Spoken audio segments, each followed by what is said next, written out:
Federal government to implement tripartite committee's decision on border closure when completed.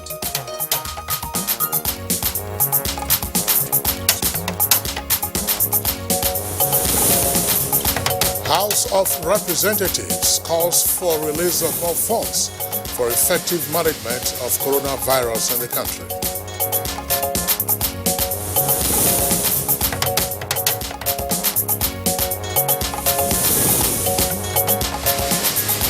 Supreme Court sacks Ihedioha again, reaffirms Pope Uzodinma as winner of March 9th Imo State governorship election.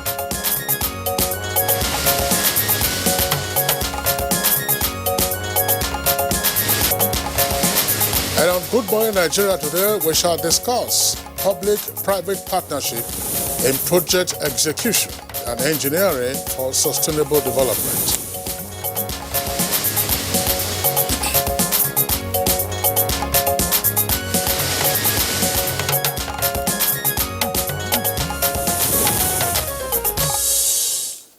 The Public-Private Partnership Initiative has been lauded as an effective means of providing funds, skills, and efficiency in the execution of public infrastructure, many of which cannot be undertaken by government alone. Now, public-private partnerships are quite popular in developed countries, mostly for large-scale infrastructure and public works projects. But the Nigerian government's efforts at engaging the private sector in massive infrastructural development to meet its goals have not been quite successful. Yes, and reports show that the private sector has not been too keen in partnering with the government on infrastructure development in Nigeria because of failed experiences in similar partnerships in the past. But projects like the Murtala Mohammed International Airport 2 and Apapa Port concessions in Lagos are examples of what can be described as a successful public-private partnership project in Nigeria. Now, the Infrastructure Concession Regulatory Commission Act was enacted in 2005, while the Regulatory Commission flowing from that act came in 2008 as the agency charged with supporting the federal government's drive towards the PPP model in order to fund and deliver much-needed infrastructural projects in the country. The Act provides for the participation of the private sector in financing the construction, development, operation, and maintenance of infrastructure or development projects of the federal government through concession or contractual arrangements. Now, it embraces the creation also of new infrastructure, expansion as well as refurbishment of pre-existing assets, meaning that any category of public infrastructure that may benefit from a PPP can be subject, of course, to the Act. These include, of course, power generation plants and transmission and distribution networks, water supply, treatment and distribution systems, as well as solid waste management, educational facilities, housing, and healthcare. But why is the PPP model in project execution such a difficult thing to run away with, as it were, in Nigeria? And what are the gray areas surrounding the concept of public-private partnership in the country that has made it somehow unsuccessful in the country? Now, we are confident that our guests will clear the air on these and more issues that may come up in the course of the program. We shall also be having some engineers on the program today in celebration of World Engineering Day for Sustainable Development. And it's on that note that we formally welcome you to Good Morning Nigeria this 4th day of March 2020. Many thanks for joining us. My name is Kirian Umayo. And I'm Kingsley Osadolo. I join Kirian and also welcoming you to the program, reaching you live on the network service of the Nigerian Television Authority. As always, we have our complimentary segments, and these are newspaper review, business, and others. For now, we join Musbao Don Wahab to give us the highlights of the morning news. Good morning, Musbao. It's a very good morning, Kingsley and Kirian. The news. The federal government has expressed a willingness to implement the decision of a tripartite committee set up by Nigeria, Niger, and Republic of Benin on the partial closure of the nation's land border as soon as the report is received. President Muhammad Buhari made this known at an audience with the outgoing president of the ECOWAS Bank for Investments and Development, Bashir Maman Ifo, and his successor, Dr. George Nana Donkor.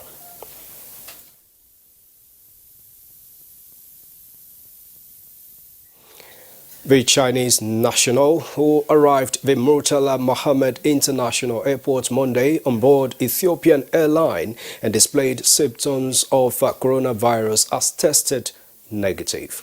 This information came on the heels of a press briefing held in Lagos where the Commissioner for Health, Professor Akin Abayomi, announced that so far only one index case of COVID-19 has been identified, while 41 persons on board the aircraft that conveyed the index case have been identified and are currently under watch. Refurbished isolation units. We will keep him there until our tests show that he is no longer secreting the virus. If we show that the viral presence is gone down to zero, then we wait another few days because sometimes it can go down to zero and come up again. As long as you're secreting the virus, you can transmit it. So we just want to make sure that when we release him, that he is truly negative and not contagious.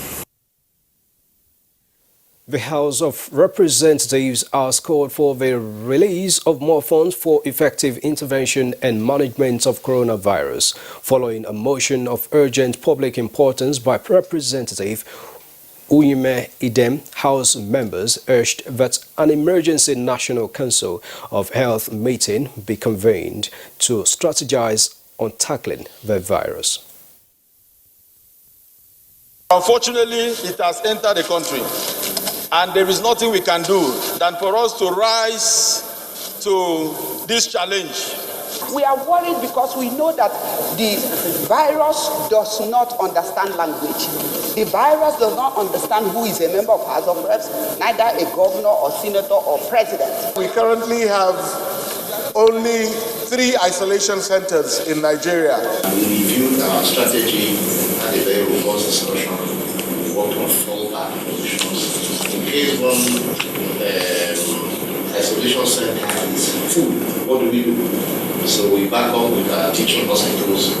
They must be in a position to clear the ward. I imagine that we should have the standard set by the Federal Ministry of Health or the Center for Disease Control, rather than states just doing whatever they think they should do. The lawmakers commended various governments for measures so far adopted, but said preventive efforts be extended to rural communities.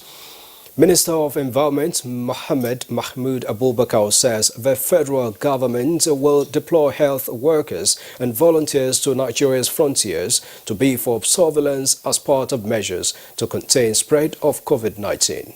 Minister of Environment at the state level to be proactive and key into the preparedness in their respective states. That way the containment of the coronavirus will not only be multi-sectoral but also easier and more effective. I hereby charge environmental health officers in states and local government to engage butchers to ensure they do not handle, slaughter, dress, sell, and prepare meat originating from wild animals or sick livestock which have died from unknown causes. Away from coronavirus, now it is the 3rd day of the Catholic Bishops' Conference of Nigeria holding in Abuja.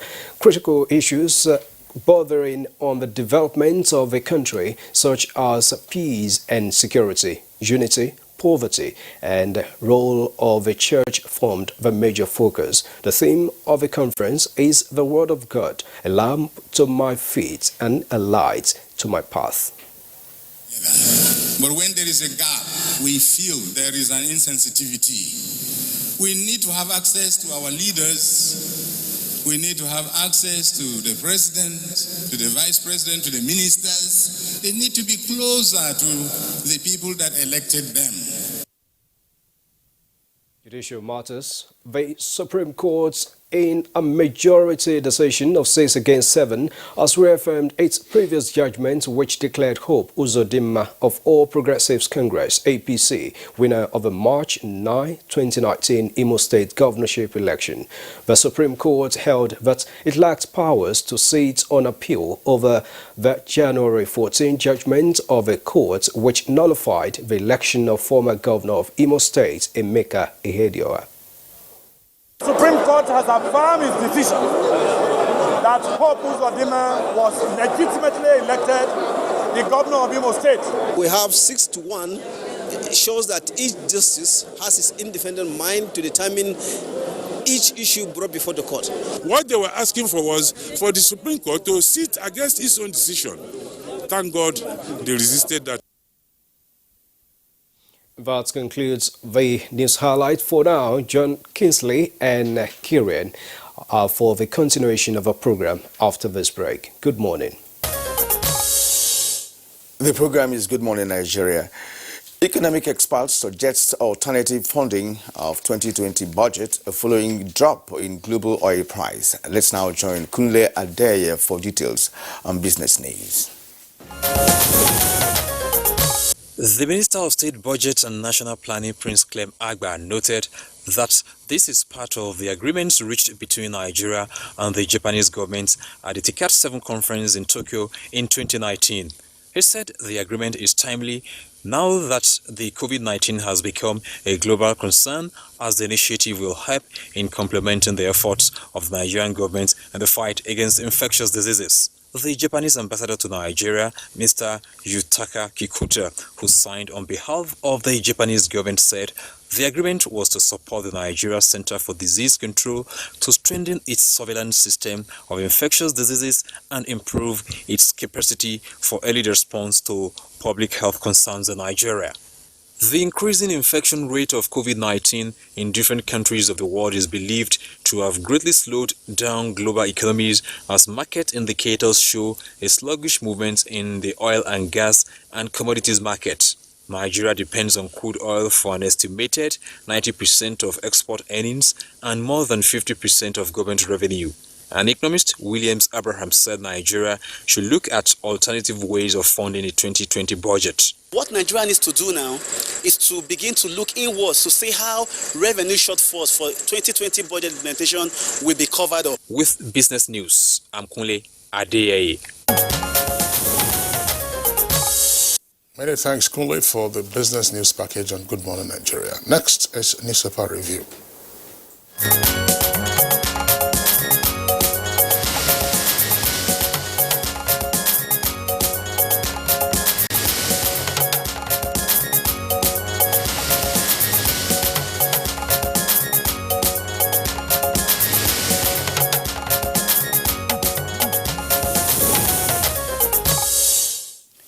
And here we have Bayo Atoyebi, our newspaper reviewer. Bayo, it's good to have you again. Thank you. Good morning, Kieran. Good morning, Kingsley. Good morning, Nigeria. All right, Bayo, good to see you. Yeah. Kieran. Let's begin with the Nation newspaper. The Nation newspaper, above the nameplate of the Nation newspaper, we have three striking headlines there. Gunmen attack Kano community. 2 killed, 4 injured. The story is on page 4. No going back on reduction of Hajj fares, says NACON boss. That's Nigerian Hajj Commission boss. It's on page 41. Now, NSC to become public quoted company. Equities rally 232 billion. The full details on page 37 of the Nation's newspaper. Now, below the nameplate, WHO to trace 103 travelers on flight with Italian victim. That's the lead story on the Nation. 2 others to that. Nigeria enlists world body. Coughing Chinese on arrival at Lagos airport tests negative. Now, Amoteku set for takeoff. Lagos, Oshu, Ogun, Oyo, Ondo houses pass bill. And of course, on the right-hand side, we have a Supreme Court dismisses Head House review application. You can get details of that on page 44. Now, the bottom of the nation, border closure, a big advantage, says Buhari, is on page 41. Woman kills daughter and herself. That's on page 5. That's it on there. Okay, let's take a look at the Daily Trust newspaper. Daily Trust stories that Kira read are also to be found on the front page of the paper. Ihedioha loses again as Supreme Court dismisses application. Southwest Houses of Assembly pass Amotekun bill. Lead story is on coronavirus, which is the kicker. Outrage as reps resolve to shut down for 2 weeks. And 4 riders, no sanitizer in ministries and agencies. NCDC boss quarantine. That's according to the paper. We're going to discuss that. State House screens staff and visitors. Dangote donates 200 million naira to fight virus. And then right at the foot of the front page, violators of Fertilizer Act risk 5-year jail term. And service chiefs' appointments must reflect federal character. That's according to the Senate. And coronavirus hampers Lagos Ibadan rail project. Details on page 20. Now before we bring in bio, let's return to the daily, the Nation newspaper. The lead story on the Nation. There are riders to the lead story, about 6 of them. Now, State House begins screening. World Bank, IMF cancel meetings. British Airways cancels 216 flights. Emirates Airlines sends workers on leave. India suspends visas to Italians and Iranians. Pope tests negative. NCDC DG in isolation. Tokyo Olympics Games cancellation very likely. And of course, the photo story on that paper showing Almajiri boys. We just discussed Almajiri yesterday. So Almajiri boys roaming around in Zaria, Kaduna State during school hours. Bye.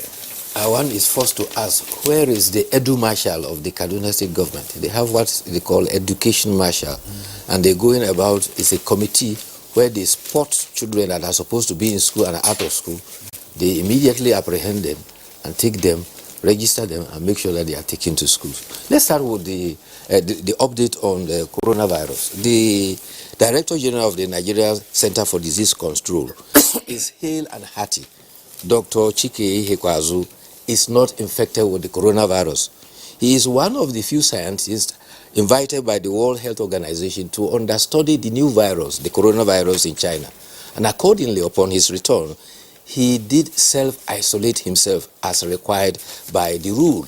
Well, Nigeria Center for Disease Control is part of those who set the rule, and therefore he couldn't have arrived and abandoned the rule. So he's almost at the end of his self-isolation. He is not infected with the coronavirus. However, the members of the House of Representatives are worried about the porosity of the National Assembly, and therefore it portends risk that they could be victim of COVID-19. Accordingly, the House has resolved to suspend plenary for 2 weeks. This, they say, is to enable the National Assembly management put measures in place to check the coronavirus. They believe that the National Assembly is too porous and everybody comes there. I begin to wonder what will happen to our universities, what will happen to our schools if we begin to raise alarm and start shutting down because of coronavirus. The Senate too has advised that there should be more isolation centers. And again, there is apparent confusion about bioscience laboratories that has competencies to test the coronavirus. Nigeria has 3, one in Lagos, one in Abuja, the third is in Irua, Edo State. However, State Ministry of Health, supported by the Federal Ministry of Health and the Nigeria Center for Disease Control, can set up isolation centers wherever is as necessary. During the Ebola virus, that is what happened. Whenever there is a detected case in any location, isolation centers are quickly put together to take care of such instances. So we should be very careful about the alarm. However, if we are to go... just hold on a second, please. Yes. Let's pause you so that we can, contribute to your clarification, beginning with the last one. The lawmakers were conflating test centers. Yes. And those test centers have been utilized also for detecting Lassa fever. When the samples are usually taken to those 3 test centers that have been long since established. Quarantine centers, are usually facilities that can spring up in any location, where you have proper isolation from the rest of the wards. For instance, those at the Wekoro cement plant, they are in quarantine, and it's not a test center. Now, if any of them becomes symptomatic, then, of course, the samples from that individual will be taken to the test center, which is nearest, that's probably Lagos, for it to be evaluated. So to claim, as the lawmakers did, that there are only 3 quarantine or isolation centers is quite erroneous. And Kirian, you and I were on set on Monday when we, of course, discussed the update on coronavirus in Nigeria. The Honorable Minister of Health was here with us. And then the Director General of NCDC, that's the Center for Disease Control, couldn't join us, but he joined us via Skype from Abuja. Now, the Honorable Minister had indicated to us that he was on self-isolation, having just returned from a trip to China. And there was no need for us, to excite the public by saying that, misleading by saying that he was in quarantine. He was following the requisite protocol of self-isolation, having just returned from a hotspot of the coronavirus. And he spoke with us, on that program, for quite some extensive periods. And up to this moment, there is no indication that he is symptomatic of the coronavirus. Yes, what is worrisome at this point, gentlemen, is the fact that there seems to be an alarm being raised, at different quarters. And of course, the president had told Nigerians at the beginning that we should not panic.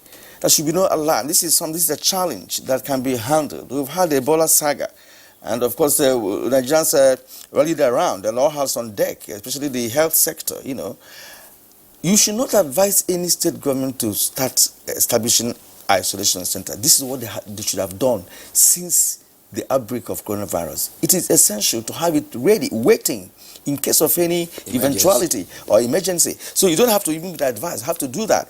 The coronavirus is actually affecting world events. Like I read out on the Nation, several events, even economic, like the World Bank, IMF, cancelling meetings, and what have you. But in Nigeria, I'm not sure, that we've gotten to a level where the House should take 2 weeks leave. I don't understand why they should. It's go to unwarranted, in my opinion. Yes, it's unwarranted. Because we're not Iran. Iran is one of the heavily impacted countries. Some lawmakers in Iran have caught the virus, and Iran has had to shut down its parliament, and it's also freed some 54,000 prisoners on account of the virus. One of the heavily impacted. We have just one index case, and there is a regular update on that. And by the way, in buttress of what Kirian was also saying, look, sometimes it is when the crisis comes that you realize how fragile you are. Our fragile health system is under test, as it were. Now, how would it take 2 weeks to fumigate the National Assembly, set up a test facility? It's not test facility. What do you need are those digital thermometers to check the temperatures? The National Assembly cannot be a quarantine. The country is not in a crisis situation. Exactly. And so, I think there's a need to be careful so that we don't raise an unnecessary false alarm. Yes. By so doing, people will tend to panic. Just like you said, what about schools, universities, secondary schools, who have boarding facilities? So what about the panic should not be the way out now. I was going to talk about the update about COVID-19. So far, there have been 3,155 that have died from COVID virus. 92,723 have been infected in 78 countries. Mainland China has the highest of about 80,181, and unfortunately 2,943 have died. South Korea has the next highest, 518, with 77 dead. Japan has 268 with 12 deaths. In some countries, they've taken some measures. No more high five or handshake. All you need to do is just bump thump. Pope Francis, who had runny nose, has also been reported tested negative. He doesn't have the COVID virus. In Nigeria, there's only one index case imported from Milan, and he's said to be improving. Yeah, and let's say that we're lucky at this point, because no Nigerian yet, locally, based, has got it. There are claims by some persons that that our gene has a way around such viruses or something. I'm not sure it is right, but that's what some people are speculating. That it's not as if you cannot catch it, but of course you may have the immune that can deal with it. After maybe 1 or 2 days of treatment. That's well. There's a report of a Nigerian in Milan, a footballer in the grade C that was said to have tested positive, but it is said that he has improved and in fact helping others to treat some other patients. Now, one other point to also make, with regard to this is the emphasis on personal hygiene, particularly hand hygiene, is very important at this stage, Kirian. Using soap to wash your hands, be careful of the surfaces that you touch, and of course, just if you want to sneeze or you want to cough, be sure that you follow and observe what is required at this material time. The U.S. has recorded up until some hours ago 9 deaths. Okay. 9 persons have died, and most of them from the state of Washington, which is a northwestern part of the country. There are better cases now in New York. Two cases in New York last night. From the even state last of New York. week, when I was coming into the studio, the producer provided me hand sanitizer, and I. So it's part of and don't take it as an insult if somebody refuses to shake hands with you. It's not an insult. That's just one of the precautions, to observe at this time. In Nigeria, if you don't shake hands, say, what do you mean? You think that my hands are dirty or something? That's one development yesterday, where some people who are entering Nigeria, Nigerians, as a matter of fact, are refusing to be tested at the airport. That's not a healthy development. I think if you're coming into Nigeria and you're a Nigerian and you love Nigerians, if you come in, please submit yourself to the authorities. The Minister of Aviation, Hadi Sirika, was very hard. And he says nobody is exempted from the test. And he has specifically instructed that if anybody resists being tested, his attention should be drawn to it. Nobody is above it. Okay. Now the Supreme Court says that there's no constitutional provision that empowers it to sit over appeal on his own judgment. Accordingly, sitting and by a 6-1 majority decision, they dismissed the case by Emeka Ihedioha.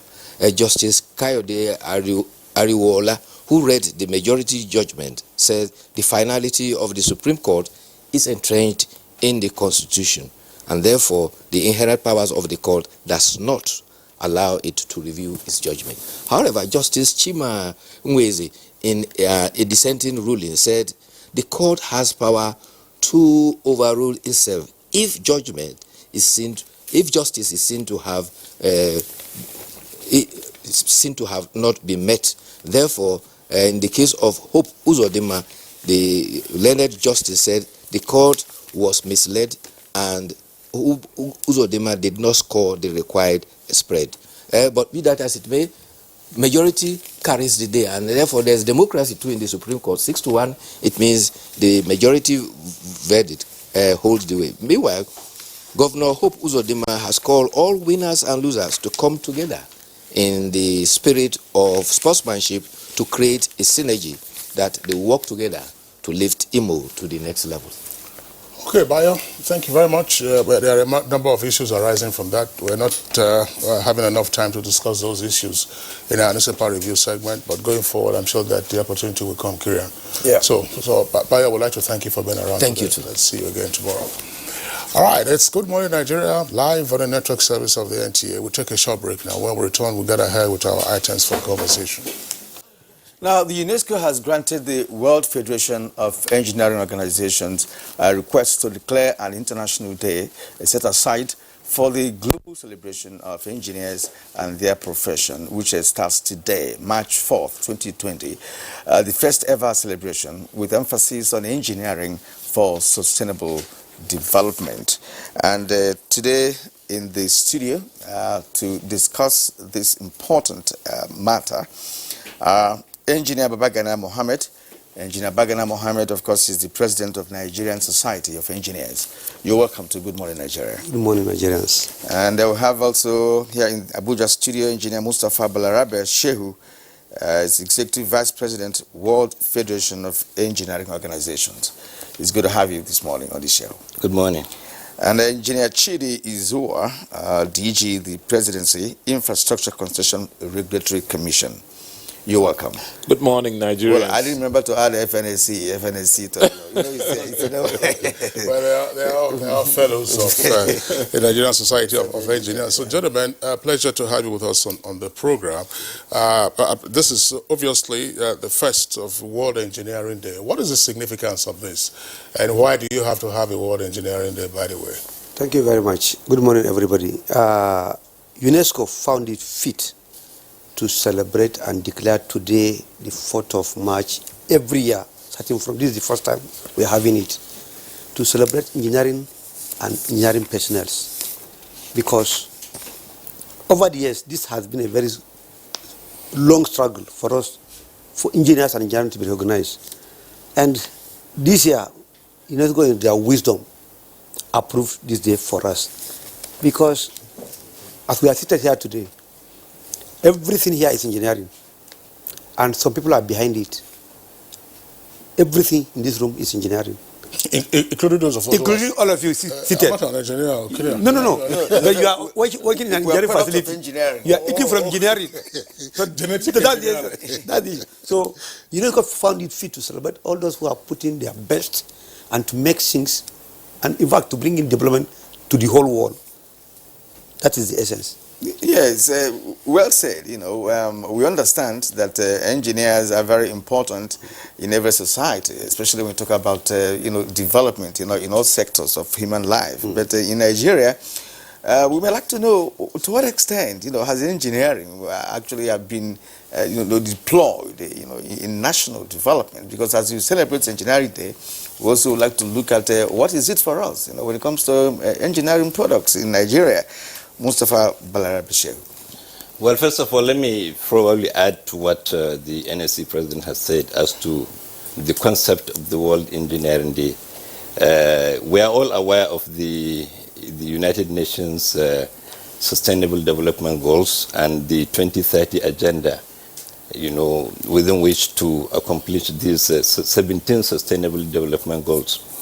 It is in line with this the desire to achieve these sustainable development goals that the World Federation of Engineering Organizations thought it fit to contact UNESCO with the endorsement of other engineering institutions like Federation of African Engineering Organizations, Federation of Engineering Institutions in Asia and Pacific, the Pan-American Federation of Engineering Societies, and the European National Society of Engineers, together with about 85 engineering institutions the world over, to get this, World Engineering Day, so that we use this to increase the awareness, with governments, with non-governmental organizations, with all stakeholders, that engineering is key to achieving these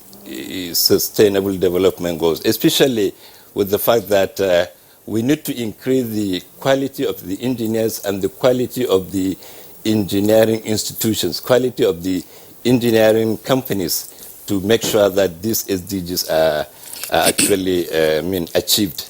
So this is one of the reasons why, the WFO really fought to get this World Engineering Day. And today, we are celebrating it everywhere in the world. In fact, personally, I am supposed to be in Paris by now to do for the maiden edition of the World Engineering Day in my capacity as a board member of the WFU and a vice president. But because of this coronavirus, the maiden edition, has to be cancelled, because all travels are restricted now globally. But all institutions the world over are celebrating it today.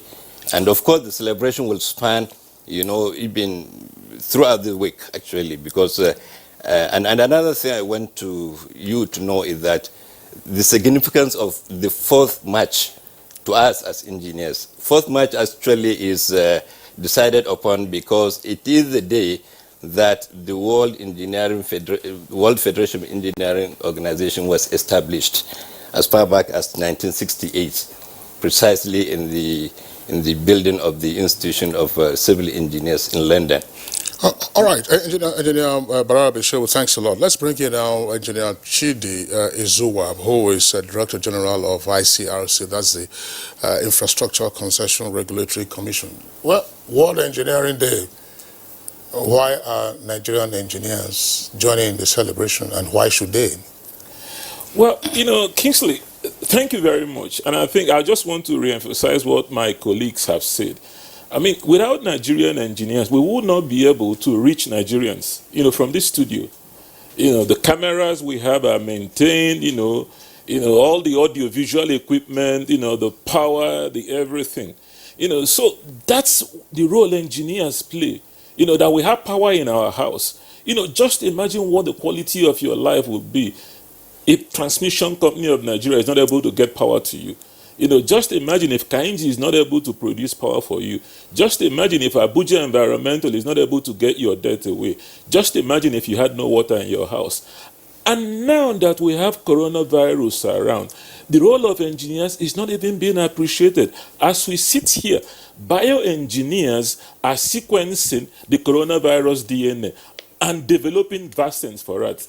That is something that is very, very crucial to the survival of the world. So, you know, engineers play a very crucial role for the survival of mankind. And it's extremely very important. We face a huge challenge with resilient infrastructure. You know, the Nigerian Society of Engineers is working with the Federal Ministry of Works and all engineers around the country to make sure that when we build infrastructure in Nigeria, it is resilient. You've seen the problems we have had with collapsed building, you know, what the NESC is doing. So Nigerian engineers have played a very crucial role to the survival of our country. As we sit today here, you know, fighting terrorism in the Northeast, Army engineers are making sure that bridges, the vehicles required to fight that insurgency, the weapons required to fight that insurgency are available to armed forces. So engineers, you know, affect every element of your life. I think that is why it's important that we join the whole world to recognize engineers and link it in a flawless manner with the SDG goals, which is something that strengthens mankind and strengthens our country. That's why we need to celebrate the Nigerian engineer. Yes, gentlemen, I want us to move a little bit away from this celebration. I appreciated the fact that engineers play a key role, and there's no question about that. But locally, one would think in the direction of local content initiative when it comes to engineering in Nigeria. And I want the Engineer Bagana Mohammed to come in here. How much of this engineering have we been able to, you know, indigenize, or if you like, how much of local content, you know, has been found operational in the engineering system that we have? We have a major world-known multinationals who are carrying out some engineering projects in Nigeria for several years now. How much of local content do we have there? Of course, recall the Order 5 of the presidency that said, look, the local content should be, of course, be a major strategy for us locally. Yeah, Gary, thank you very much. Because if we want to look at this thing very holistically and honestly as a Nigerian, we should go back a little bit. Yes, foreign companies are striving. Of course, it is natural because you need to develop capacity. And capacities are not just built in a day. But there should be deliberate effort by government. Deliberate. I use the word deliberate very carefully and not loosely here. Government must deliberately engage Nigerian engineers in major engineering activities. Local content, where it stands now and where it's even very, very visible is in the oil and gas sector. Now, go to oil and gas sector. You have places you can celebrate. Go to LNG, as it stands today. It's a Nigerian-owned company competing at the world level, and they are doing excellently well. That's an issue to celebrate. Where I'm coming from, go to NETCO. NETCO, is a federal government-owned company where it's a design company. You see Nigerian engineers designing facilities in the oil and gas. That's an excellent affair. These are things, but are we where we are supposed to be? Certainly no. You need to develop this thing. You need to develop Nigerian engineering companies to capacity. You need to develop them. And that is done deliberately. You need to give them major works and then insist they go and look out for their partners to align with. You don't bring in major companies and then ask them to just employ Nigerian engineers. It doesn't work like this. You don't grow capacities in this way. You need to hand over, because I need to place it on record, that nobody, and I repeat, nobody, will develop Nigeria patiently than a Nigerian, professional or otherwise. Because for me, this is my country. I don't have any country. But for some other people, of course, money is key. But for me, yes, this country must first survive. I like the money, but the country must first survive. That is key to all of us, because this is our country. So Nigerian government and Nigerian leaders must reject their thinking. They have to reject their thinking. All right, thank you very much. I just want to add something to what my president said, because I came here for a different program, and as the general of engineers, he instructs us accordingly and dragged me into it. And I want to stress what he talked about the oil industry. LNG is the largest industrial complex in Africa. No man is an island unto himself, and there is no shame in learning from other people and then improving. China learned from others. The first car factories in China were built by other countries. The same thing in South Korea. But it is a thing of pride today that if you go to NLNG in Bonnet, there's only one expatriate. It's all the engineers, the maintenance. This is world-class infrastructure. Then look at the FPSOs that were built in Nigeria. The first was integrated outside Nigeria, but we have done an FPSO integration in Lagos, the first in Africa. So the issue is that the government policies on localization and internalization of technology is working, and Nigerian engineers are playing their role, not just here, but across the world. What we need to do is to continue those policy initiatives, because like the president has said, all of us have an enlightened self-interest in developing Nigeria. Nobody loves Nigeria more than a Nigerian. The Nigerian engineers are those who, because we, like His Excellency President Muhammadu Buhari says, we have no other country but Nigeria. We will be here, to move our country forward. So there's got to be that synergy, between the government, the private sector, Nigerian engineers in government, pushing along and making sure. And NTA here is a success of Nigerian engineers. Since I came in here today, you're doing sophisticated 24-hour broadcasting. I haven't seen any expatriate engineer here. So that's also a powerful success of the indigenization policy of the government. Engineer Izuwa, thank you very much. The first Director General of the Nigerian Television Authority, Vincent Maduka, was an engineer, 1977. So, President. We had him when we were celebrating 60 years of television in Africa.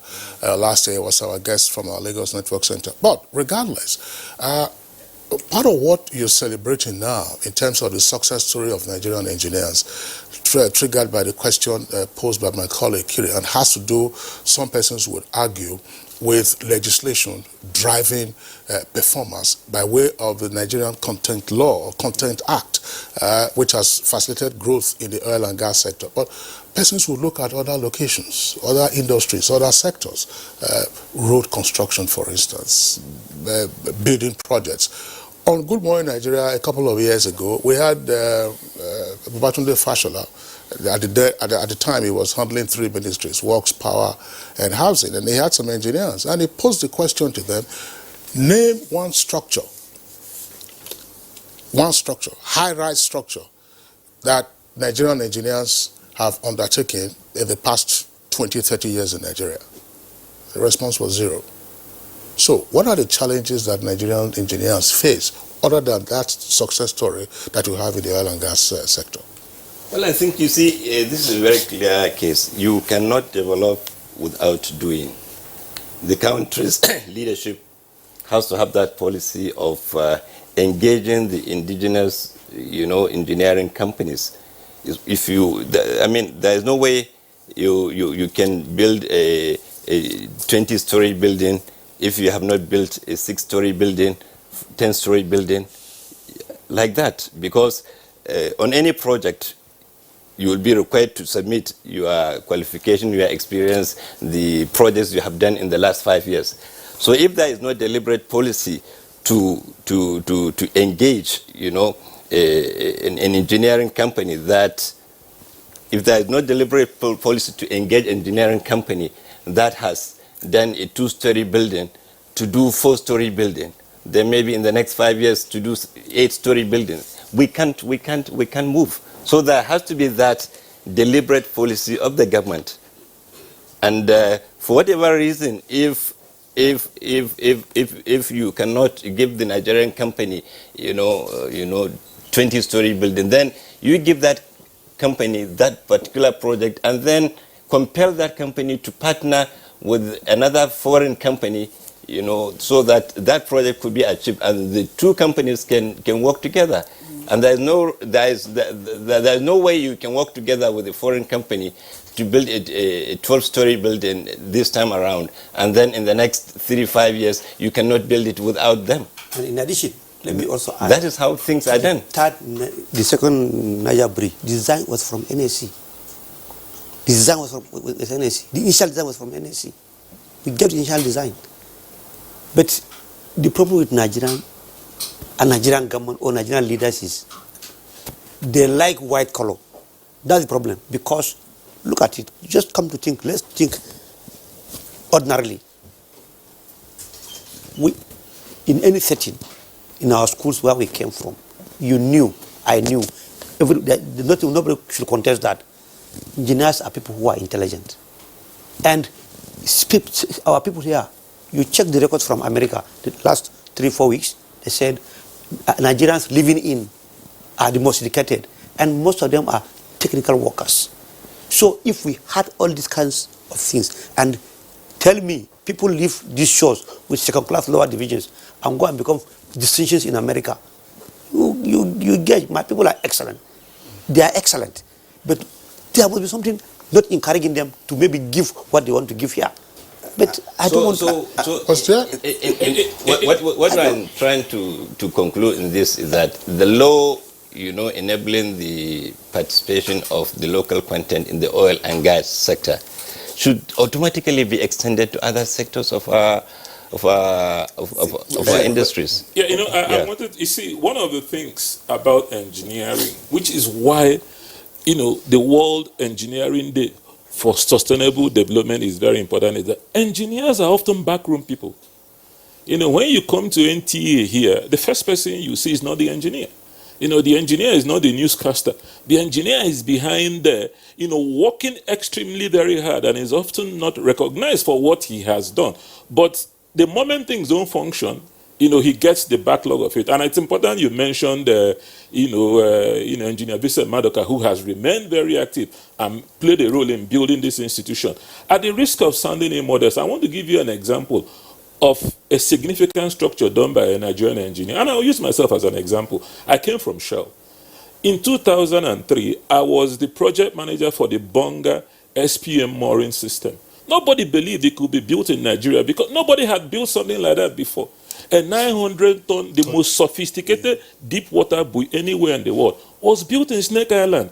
As I sit with you here today, it is offshore Nigeria, loading crude oil for the benefit of Nigerians. And because we made that, achievement, no other deep water buoy has been built outside Nigeria. So it's important that we also recognize what our engineers do. Engineer Zuwa, Kirian, I just want us to get this clear.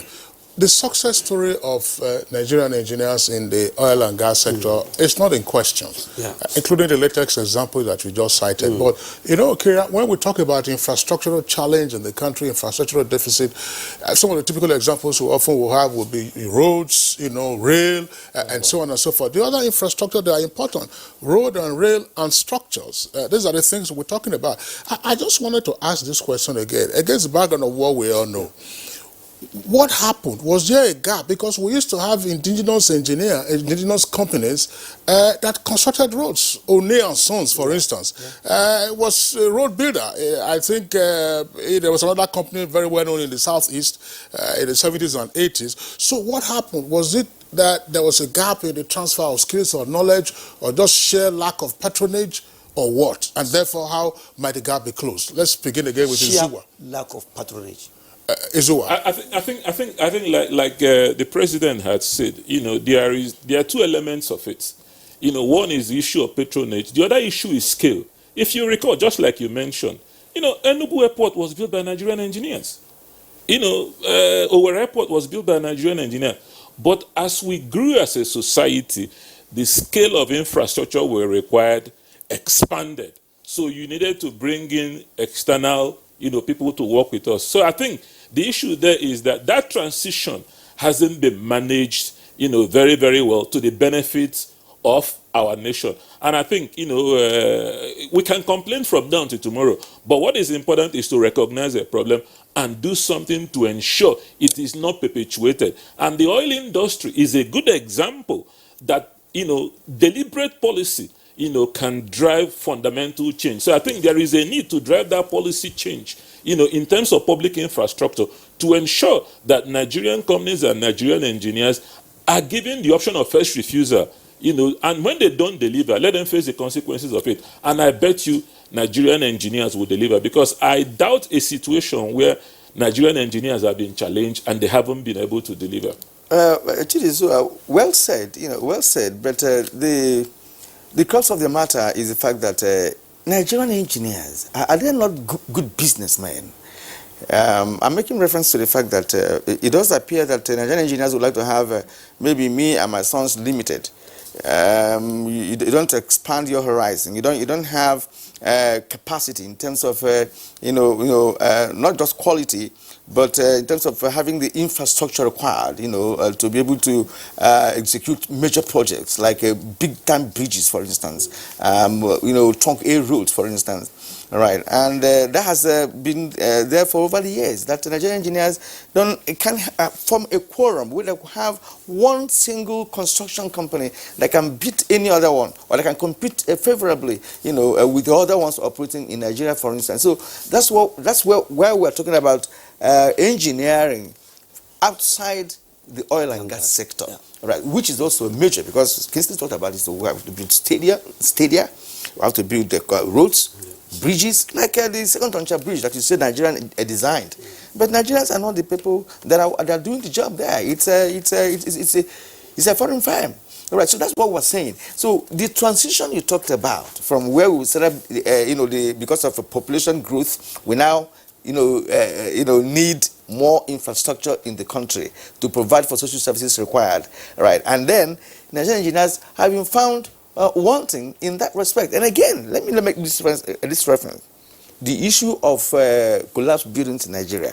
Each time a building collapses, Nigerian engineers, they have a way of isolating themselves and saying that, look, it was a quack that was responsible for that. But over time and over the years, buildings have been collapsing in all parts of the country. So, what is wrong? I think on the collapsed buildings, I'm sure the president, who also runs engineering regulation, will say more about that, because the point is that very often when I'm driving around, it's an enforcement issue. It's an issue about our society and respect for laws. Very often when I'm driving around, I stop at sites and I ask for the site engineer, and there's no site engineer. So there is no qualified engineer on the side, which is illegal under the law. So there's got to be consequence management. So but coming back to the point you talked about, it's a very interesting point, which not just engineers, but professionals in Nigeria have to be very careful about, because there's the technology of engineering, there is the business of engineering. And very often, this is something I've also shared with, I've shared with the president of Nigerian Society of Engineers, that the curriculum, focuses too much on the science of engineering, not on the management and the business of engineering, because you need to understand capital. It's like viability. If your product is very sophisticated but is not viable, it will not make it in the market. So you've got to have that balance. So it's extremely very important that Nigerian engineers develop their business competencies in terms of running professional businesses, so that people can create partnerships. You want to bring a structural engineer, you want to bring a mechanical engineer, you want to bring an electrical engineer, they will all come together and build a big engineering firm. So that is an issue that we face in all professions. And I'm aware that the Association of Professional Bodies in Nigeria is fighting that particular issue of this one-man shop, because there is only so much limit one person can do. And in fact, very often, even if when you look at corporate governance and you look at corporate survival, even in places where, like the companies you talked about, the large companies you had, they were one-man companies. What happened after the founder died? There was no life after it. So that's an issue that we need to. I mean, look at Samsung. Samsung was created by somebody professionalized. Look at what Dangote has done with Dangote, which has become a professional organization. So the issue is that, the curriculum has to be changed. That consciousness has to come, and engineers will start to build technology and build businesses. Because what survives over a period of time is something that makes money. Yeah. All right, Baba Ganamo. Let me quickly come in here on the issue of curriculum. I'm a board member of Korean Council, and Korean has worked. We have worked on the curriculums. Before, in my time, it was certificate-based. Everybody is looking for certificate. But now it's outcome-based. Skills. Nobody employ you because of this is my degree certificate I have. No. What everybody now is after is skill. Do you have this required skill? If you don't, whether you are PhD holder in that field, it's nonsense. So we have already changed our curriculum, and that is on the basis of this that we go to schools and accredited all the engineering faculties. We are doing this in Korean, and it is looking very fine now. So some of our teams are already out doing accreditation. And if you have not met the required criteria, we will not accredit your school. And you can be a graduate of social university, once it was not accredited, fine, you are on your own, because that's how it is. And on the issue of these companies, growing Nigerian general companies, let me come back again. Yes, there are good experiences in the other side of engineering, not oil and gas, railway, NEPA, of then NEPAs. Yes, agreed, they were laid down and built by foreigners. But after they have gone, who maintained those structures over the years until of recent? So I always insist, government must deliberately empower its local engineers. All right. Thank you very much, President NSC. Let's invite Barara Shehu one more time. Yeah. Again, on Good Morning Nigeria, we've had the Minister of Transport, Honorable Rotimi Amechi, discuss the works going on in terms of railways and so on and so forth. And incidentally, it's also been joined on such conversations by engineers. And one question is, what is the level of participation of Nigerian engineers in the ongoing modernization and rehabilitation of the rail system? These are huge projects. Even if we took loans from China or from wherever, what is the level of Nigerian engineers' participation, considering critical issues such as technology and skills transfer? Are you worried about this? Of course, I'm really worried about that, and every engineer, in fact, every Nigerian should be worried about that. I've had the conversation with the Minister of Transport, and really, they keep saying because we took Chinese loan, they are the funders of the project, so they state the terms on which the contract should be administered. But loan is not a free money. Loan has to be paid, and really the person who is going to pay the loan should have his own interest at heart. And to our belief and conviction, the interest of Nigerians and Nigeria has not been really taken very much, considerably in those projects. So you will see that most of the jobs, of course the design is completely done in China, but most of the levels of the tiers of the job on the construction side are done by the Chinese. So in such kind of circumstances, how do you expect any Nigerian company or any Nigerian engineer to maintain such kind of infrastructure, talk less of expanding it in the future?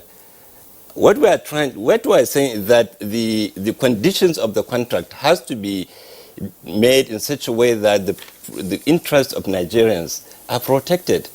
And there is no way the interests of Nigerians can be protected if they are not very much involved in the design and in the construction of this project, so that they can be in a very good position to maintain this infrastructure after commissioning of such infrastructure, and also be able to replicate similar infrastructure, elsewhere because of their level of involvement. But the way it is now, we may not have that kind of privilege. That is our concern. Let me quickly add here. Contracts are very tricky issues.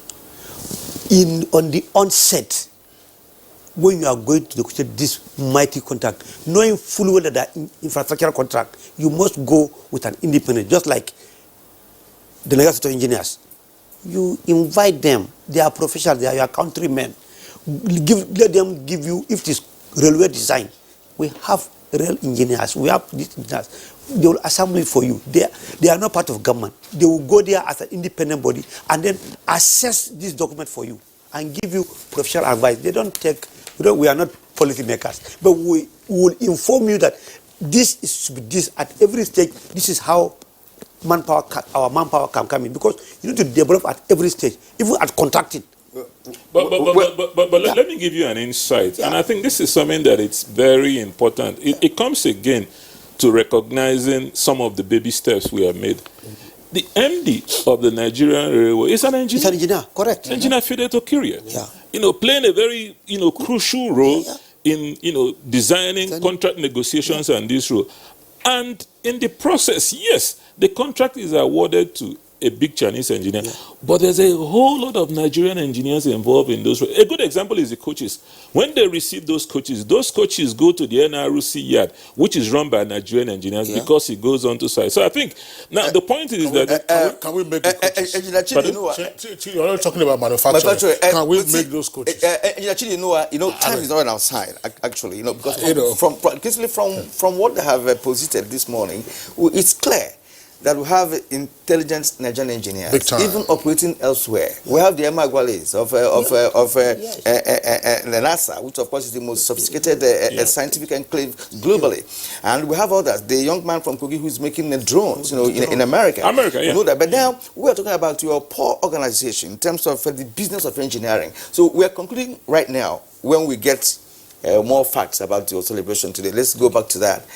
Maybe next time. How are you marking the day? How are you marking the day? Well, actually, internationally, the engineering family is marking the day by way of conferences, seminars, symposia, exhibitions, and of course, if there are some awards or recognitions of some engineers so the national organizations are left, to decide what they are going to do.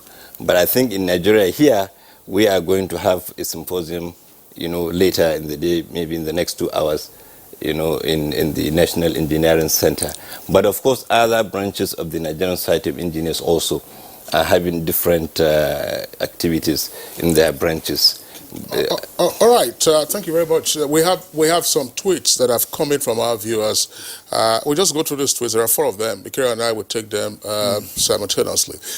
That's from Samuel. That's the Twitter handle. It says Nigerian engineers are not trusted due to corruption, because after bringing inflated contract costs, they will still cut the cost by using substandard materials, thereby risking the life of Nigerians. Alabataiwo Afis, if you don't give Nigerian engineers equal opportunity, how will they grow to become renowned engineers? Now, this is from Prosper Malgua. It says, I feel government policy plays a fundamental role in the growth of engineering sector for sustainable development. What I mean is no engineer will showcase his potential if not called upon for a project contract. Kashim says the affirmative action that saw Oni and Sons rise and fall should be extended to engineers, and the difference will be clear. All right. Sorry. We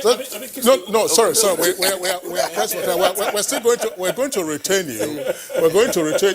While we were discussing this, I know it's a bit personal, but I remember 15 years ago, I wrote this in my column, and the title was "The Challenge of Julius Berger." I said, Julius Berger is a quoted company. No question about that. The part of the thesis was, if Julius Berger were to suddenly close shop today, what would be our recourse? Yes. Well, on that note, gentlemen, we are concluding this very segment of our conversation on Good Morning Nigeria. I would like to appreciate Engineer Babagana Mohammed, President, Nigerian Society of Engineers. Thank you. Thank you so much. Engineer Mustafa Blarabe Shehu, Executive Vice President, World Federation of Engineering Organizations. It's been a pleasure. And Engineer Chidi Zua, well, he's remaining with us. He's the DG, the Presidency Infrastructure Concession Regulatory Commission. Thank you also for being part of this segment. And of course, the second leg again. All right. You are watching Good Morning Nigeria on the network service of the NTA. We'll take a short break now. When we get back, we'll be dealing with the second segment of our conversation today on the show. Thank you for staying with us. And to set the tone for our second discussion this morning on public-private partnership in project execution in Nigeria, here is a background report as put together by Oyeyemi Ajayi.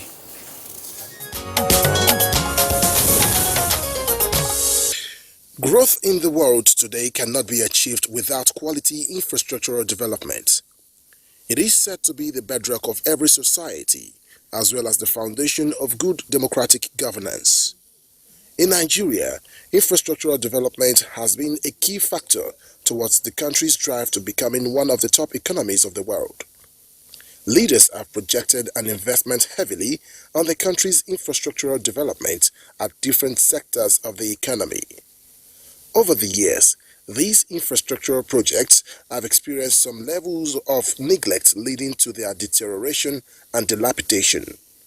Poor roads in different parts of the country, lack of constant power generation, project abandonment, transportation, which includes the road, rail, amongst others, remain sources of concern to many who believe that more should be done for development and sustainable growth. Public-private partnership has been said to be a major step towards infrastructural development in the country, meaning invitation of private investors fund and skill in projects in the country. However, these have spurred economic growth in different areas, with completion of some abandoned projects such as the rail transportation, road construction, even in agriculture and power, amongst others. Many have expressed concerns over abandonment of projects by some investors, pointing at lack of funding, but others have described it as lack of commitment by the investors. Can it be said that the public-private partnership is the best for infrastructural development in the country? How can the government make private investors, either local or foreign, more committed in carrying out their responsibilities? These are some questions guests on NTA's Good Morning Nigeria will be answering shortly.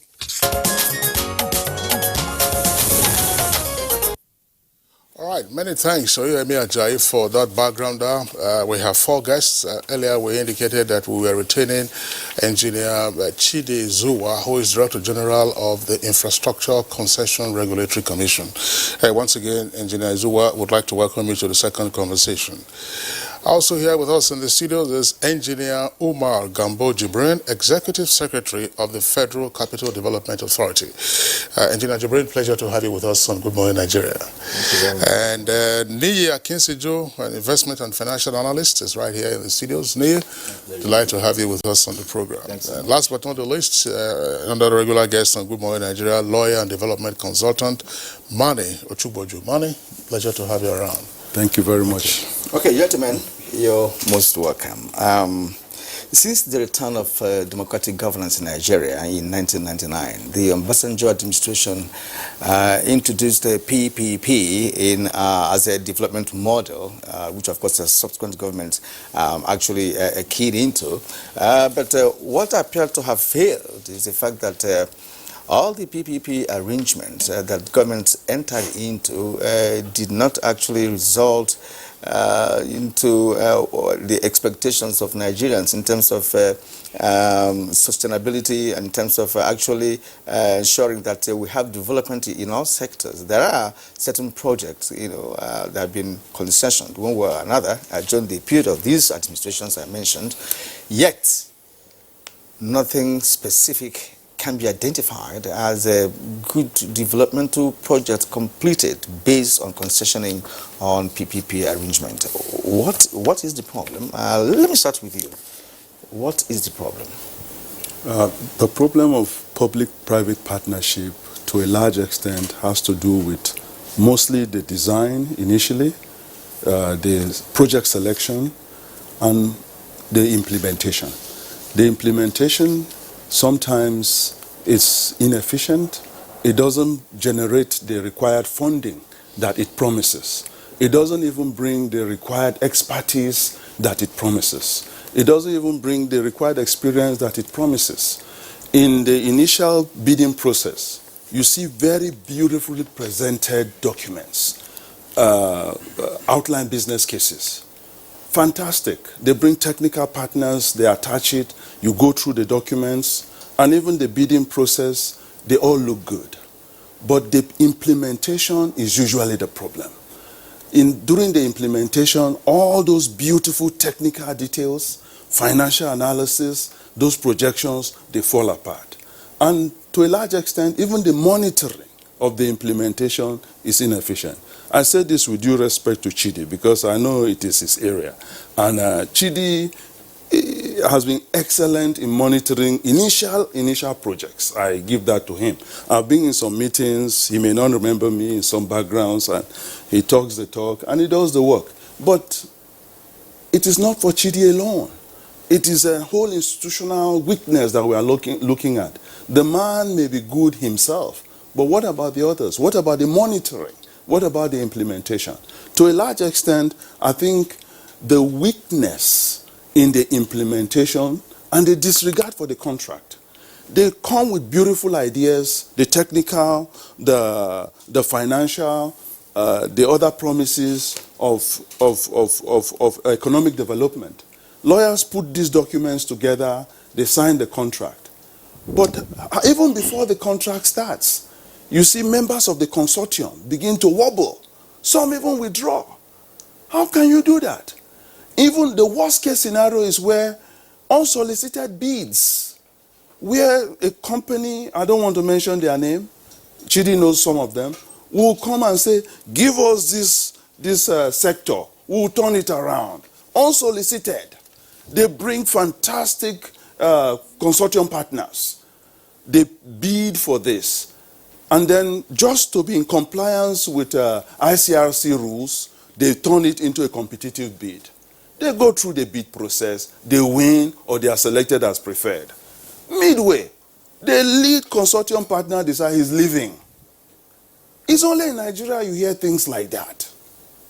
All right, Mani, thanks a lot. Neya Akinseju, I mean, the fundamental assumption for PPP is that public sector funds are limited, and therefore you need the injection of private capital to deliver major infrastructural projects.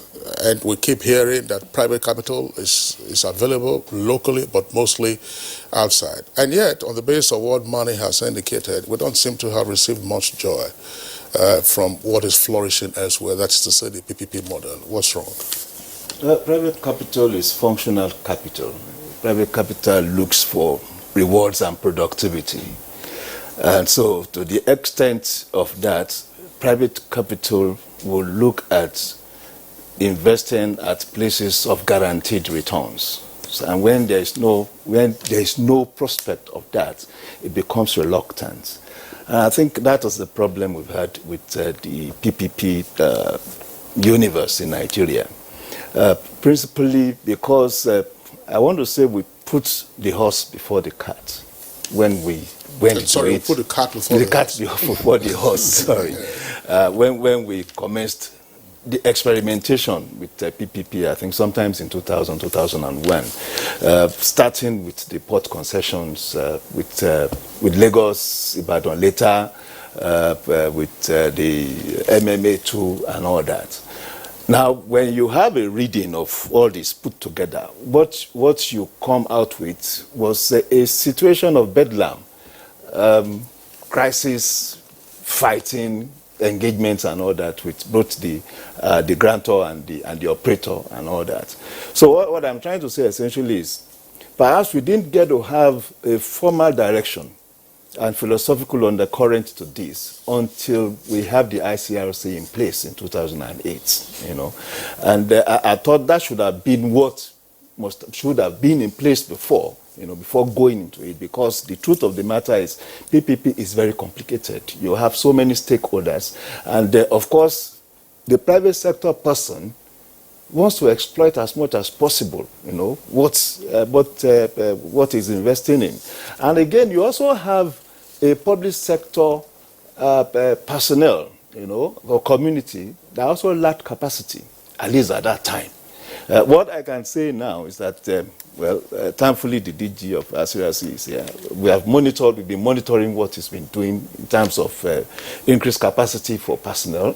At that time, I remember that even up to 2015 or thereabout, there were no PP units, in MDAs. So MDAs that are supposed to package in the first instance PPP business case, don't even have the capacity. They don't know what it's all about. So it's like just throwing stones in the dark, and it won't definitely hit the target, as it were. And from what you're saying, it does appear that what will be referred to as a new paradigm shift, in terms of development, brought in by OBJ administration, which was well intended, is not yielding fruit because we cannot manage it properly. Before we come to you, Chidi, let's go to Omar Gambo Jibrin, who is Executive Secretary, Federal Capital Territory Authority. I don't know whether FCDA is involved in any PPP arrangement. You have several development projects going on in Abuja and its environs. Let's hear from you with respect to how PPP has worked at the FCT, and of course your own estimation or your assessment of what happened with the model when it all started. Thank you very much.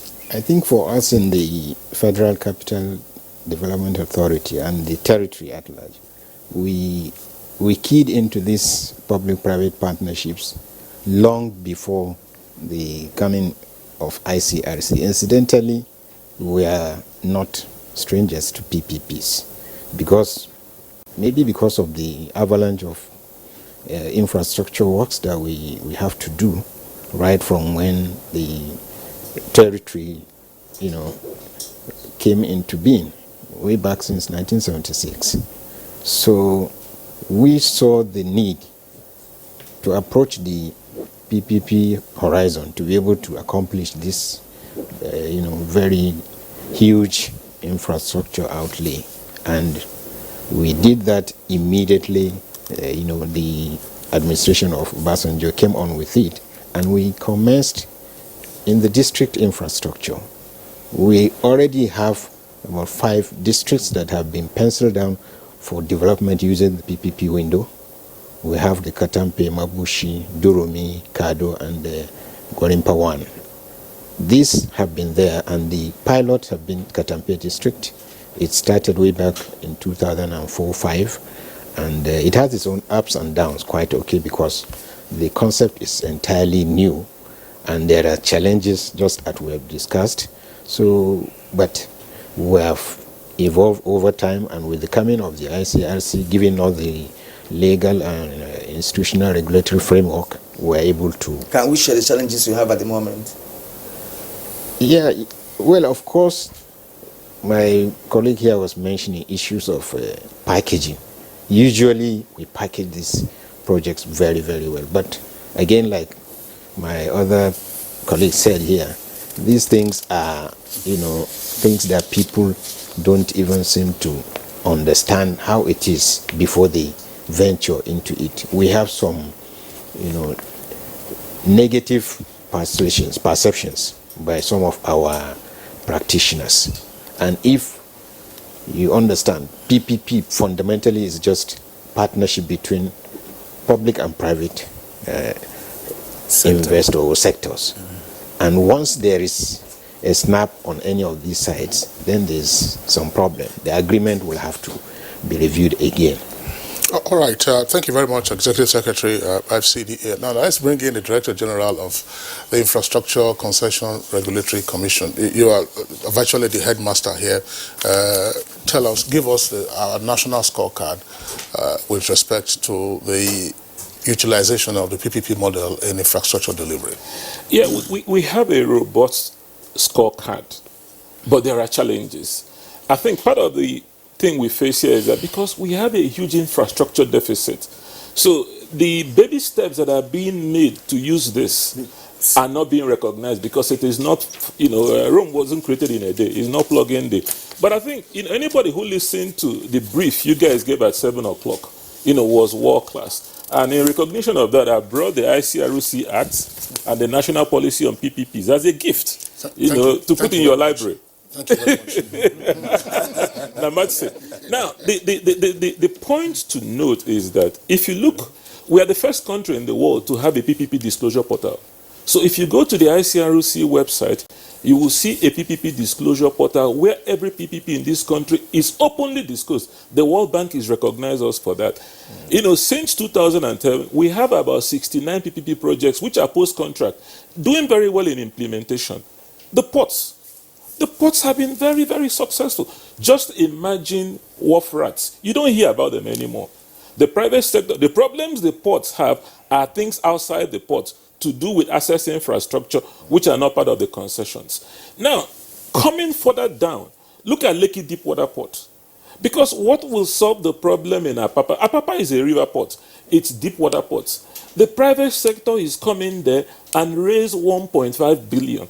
That port is ongoing, will be finished in 30 months. That is success. Look at the silos around the country. The silos around the country, 20 of them have been concessioned. These were things that were being wasted. Government couldn't use them. Government is earned 1.4 billion naira of revenue upfront. Over the period of time, there's another 20 billion naira of revenue over 10 years that will be earned. And those things have meant that this year, when we had a surplus, our farmers are not crying.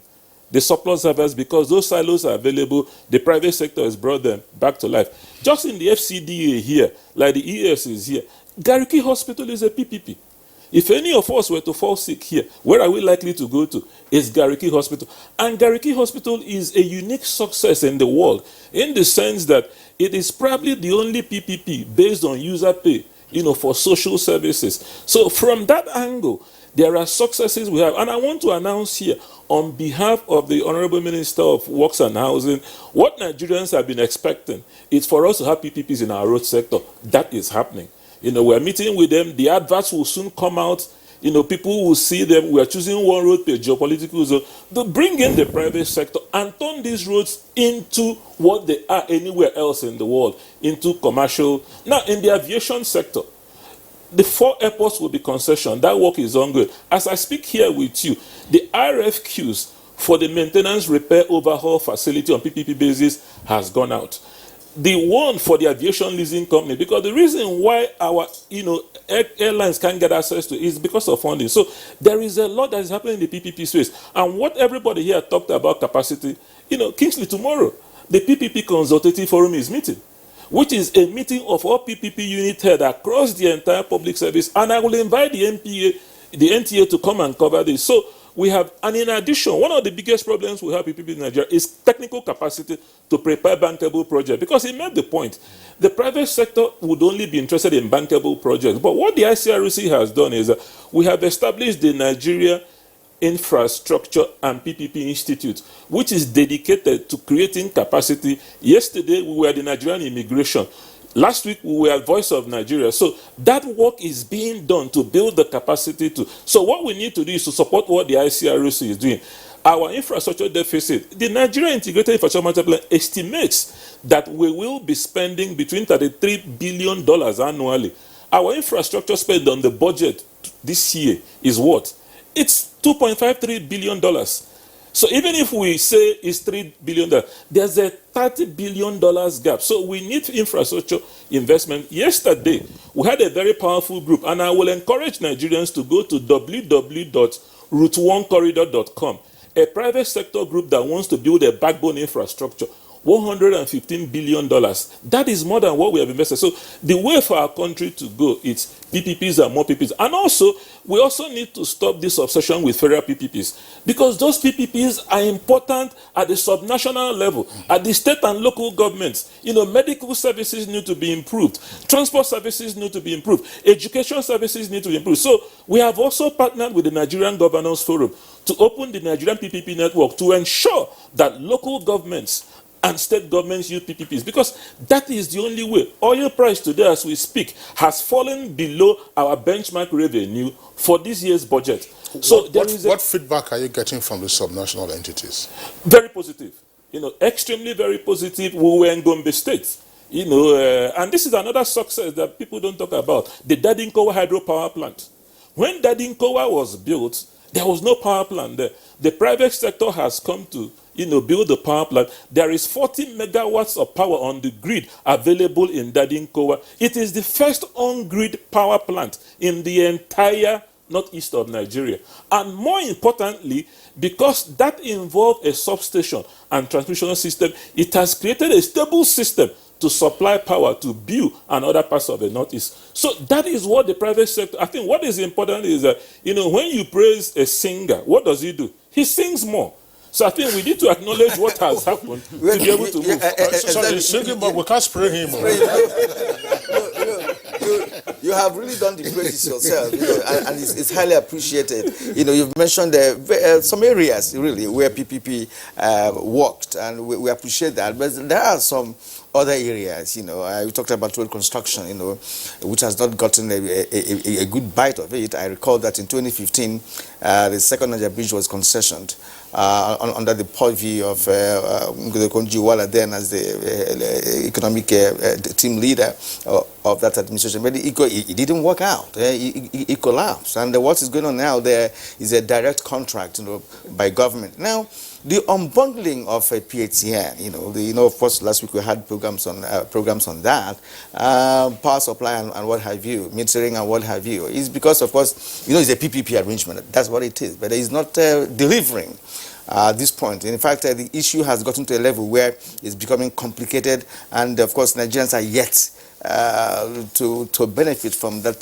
concessioning. Away from you, let's also hear from our man, Nana, and I like his views on certain national issues, because he does that dispassionately. Now, going forward, what would you advise Chidi and his team to do?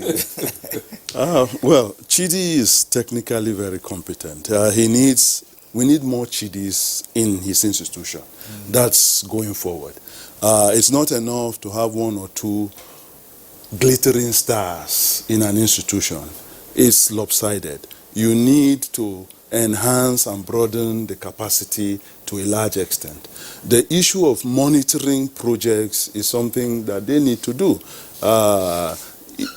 After we go past the initial bidding process, most times we don't see ICRC anymore after the bidding. And that's something they need to look at very carefully.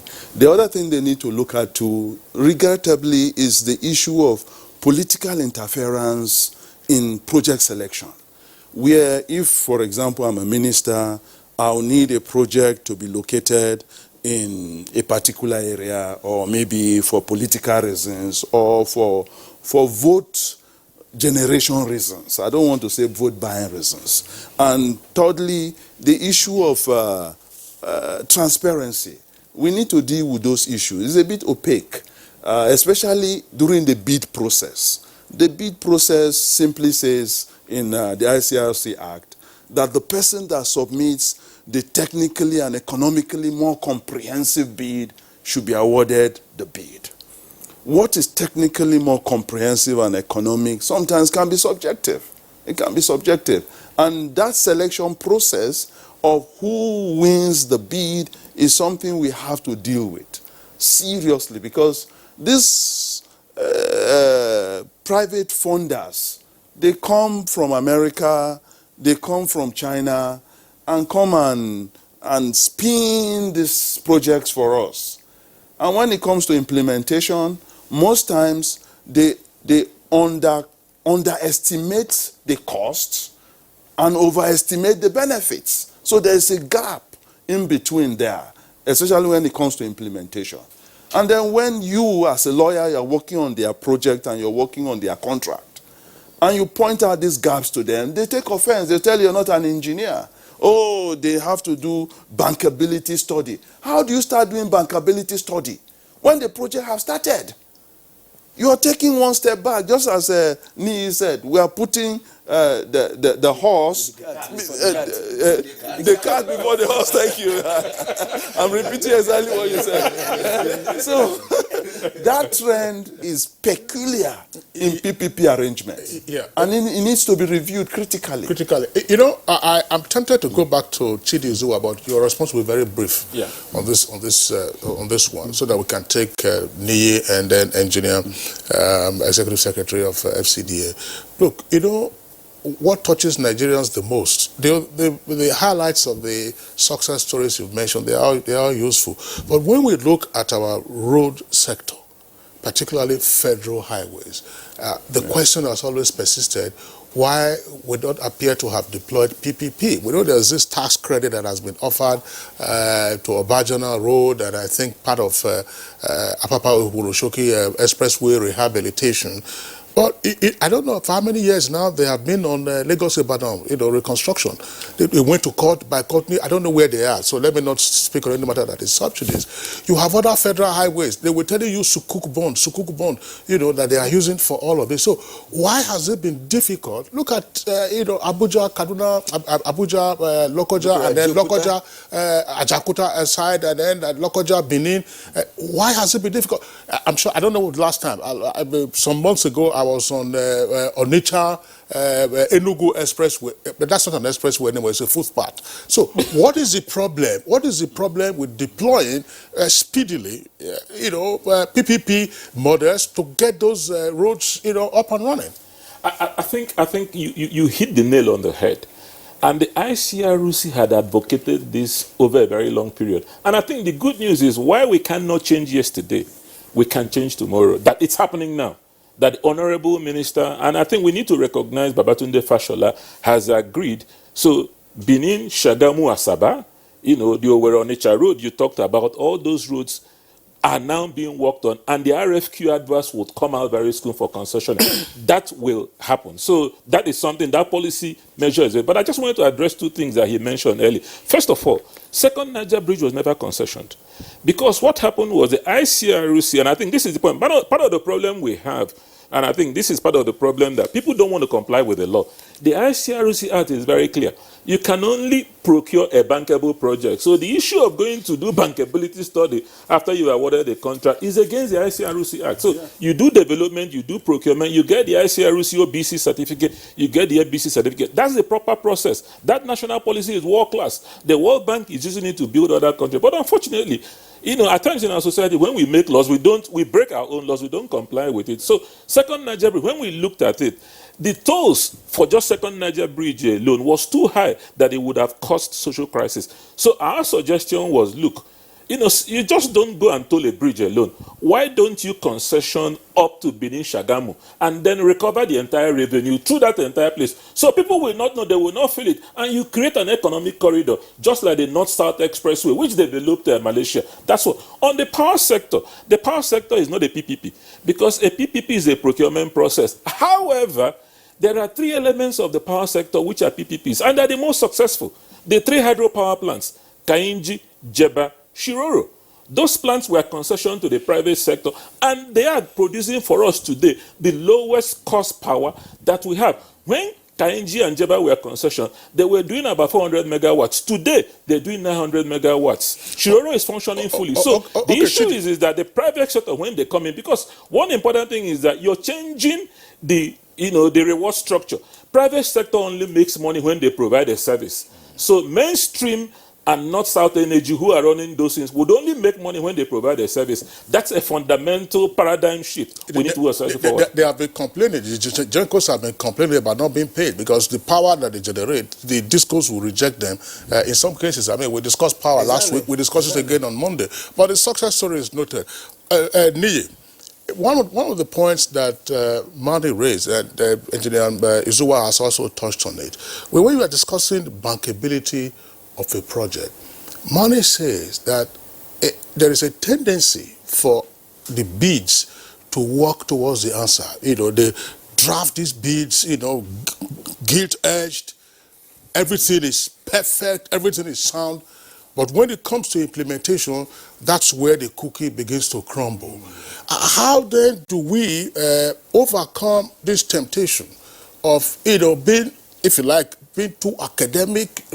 Paperwork is not our challenge, but taking it from the table as a paper and then delivering it is our major issue. How can, shall we say, the regulators or the gatekeepers in the PPP arrangement be able to arrest what would appear to be too good to be true in a bidding document? Too good to be true. First, let me comment what DG had been doing in SRC. I've been following, I think, about 3 years now. And one would have seen a lot of changes, going forward in ICRC. I think for every PPP project, you have financial advisors. But of course, in Nigeria too, we also know that the process of procuring financial advisors too could also be modulated. And I'm using that word consciously, but that is the basis, for whatever we are saying. A financial advisor is supposed to be perceptive enough to be able to look at your feasibility study, your OBC, and be able to pick out gaps, and say this will not match reality. A financial advisor is supposed to test scenarios, and of course do the cost calibration too. So I think the whole thing depends at the roots, and that is why I keep saying, even in the history of PPP in Nigeria, we got it wrong from the roots. So we need to keep going back to that root, to properly establish our foundation. Thank God we have ICRC. Thank God we are conscious of the role of the financial advisors, even in the regulations, in the regulatory handbooks of ICRC. But the important thing is, how do we now also establish the capacity of financial advisors in Nigeria? Because those of us that practice also understand the fact that even in the basic art of auditing, there are compromises, So not to talk of recommending, projects and all that. So I think the important thing is for the ICRC to also have its own way of creating a hall of fame, as it were, for its financial advisors. What's the bidding process? What is the valuation process? Through which these advisors would emerge. And I think that those are the very important. And a very critical point there, the issue of advisors. Yes, we appreciate the fact that you said that unbundling of PSCN may not be necessarily PPP, but it also involves the private sector. And the intention was for them to bring in some kind of finances to fund this sector. But it is failing. Perhaps maybe they didn't do the right evaluation during the process, but they ended up being the drivers of the sector. And today, it is failing. Now, let me return to Umar Gambo. Umar Gambo, you've told us that FCDA has actually keyed into PPP arrangement, and we would like to know specifically those PPP arrangement that you have embarked upon and is expected to yield the anticipated result. I'm asking you this because FCDA is actually, Abuja is one of the largest cities now in Africa, and it's growing rapidly, and we'd like to know how much of this PPP are you deploying to ensure that the infrastructure deficit in the city will be filled up in no distant time. Thank you. Again, I will just want to add to what my colleague said. The issue of challenges in PPPs generally. There are many parties or partners in every PPP. There are transaction advisors, there are the financiers, there are the people that form the SPVs that execute these projects. Once there is no synergy and everybody is not playing his role in this enterprise, then there is a problem. I think that is one fundamental issue, which means if there is an agreement for PPPs, the end result is what is interesting. The outlay is what is important. So you have to play your role as a partner in this venture. Coming to FCDA, we have, like I said, 5 districts that had since 2006 been penciled down, and we're working to make sure that they all achieve completion in terms of the PPP arrangement.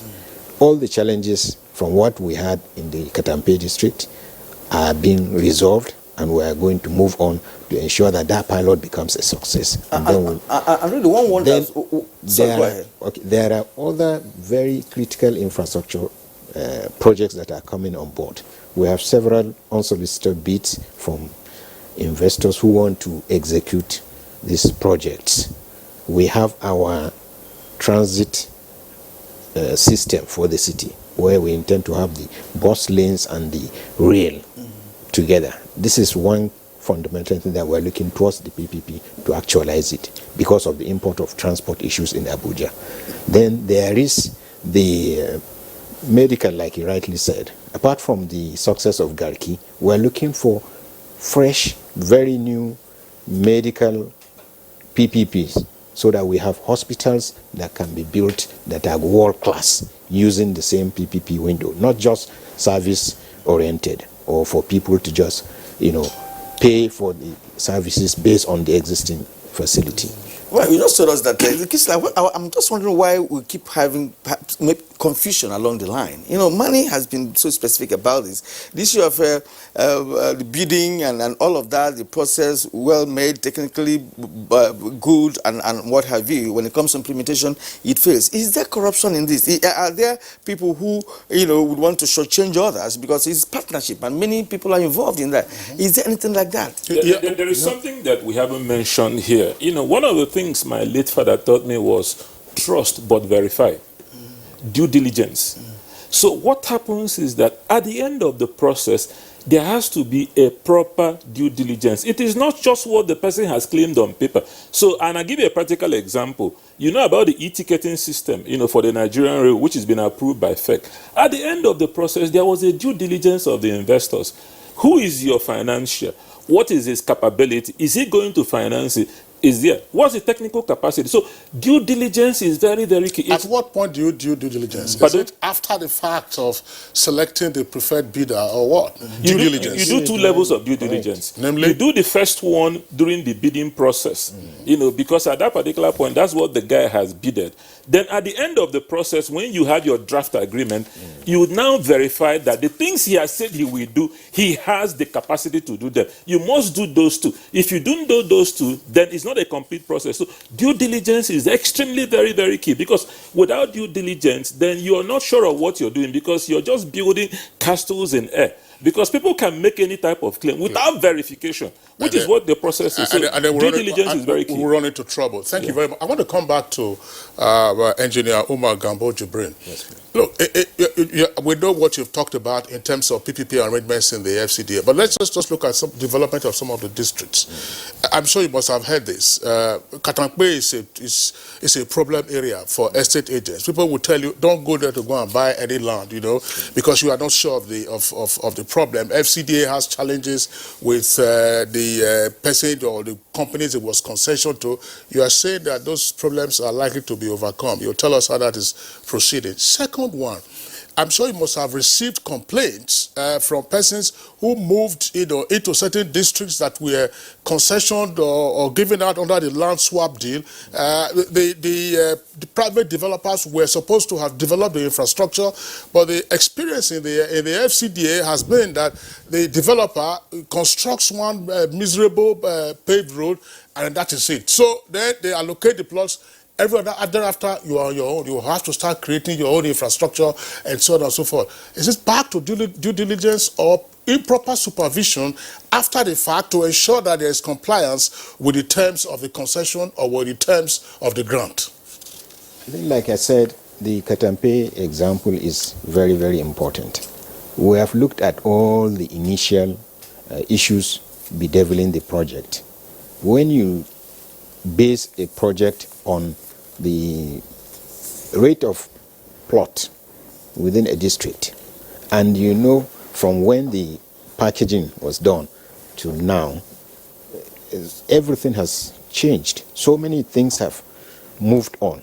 So then the condition of even the site itself. So we have looked at so many of these issues and agreed that it's something that it has to fund itself. So whatever parameters that we were using that would assume that government has a role to do in subsidizing some of these things have to be eliminated so that we make it very, very, very financially viable. All right, thank you. Some Nigerians are actually talking to us by way of tweets, and let's quickly take them. Delejak Solomon says there should be a promotion and increment in PPP participation in Nigeria, as the benefits are immense in comparison with the disadvantages. But unfortunately, public office holders have used the avenue to make dry Nigeria's national cake due to corruption. It's never too late to amend.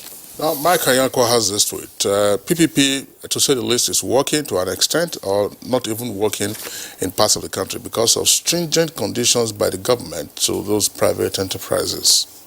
Okay, now from Mobola Hababs, PPP is meant to galvanize and accelerate development, but sadly, in this part of the world, it's still same bureaucratic bottlenecks as well as the tendentious, this is a big grammar, tendentious corrupt practices that have slowed its positive effect. This is largely why we witness slow pace and delay in delivery. The gentleman is trying to write like Patrick Obaya.